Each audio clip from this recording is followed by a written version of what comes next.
Difference between ukulele and guitar. Ukuleles and guitars may look similar, but they're quite different in sound, size, and playability. The ukulele is a small, 4-string instrument that originated in Hawaii. It comes in sizes like soprano, concert, tenor, and baritone. Ukuleles have nylon strings and produce a soft, cheerful sound, perfect for beginners, travel, and light, tropical music. Because of its smaller size and fewer strings, it's easier to play and more portable than a guitar. The guitar, on the other hand, usually has 6 strings and comes in acoustic or electric forms. Guitars are larger, have a broader range of tones, and are used in almost every music genre, from rock and pop to classical and blues.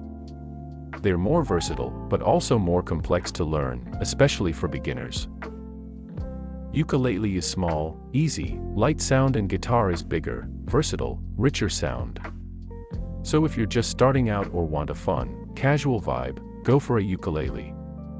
If you're aiming for more musical depth and genre variety, the guitar is your go-to.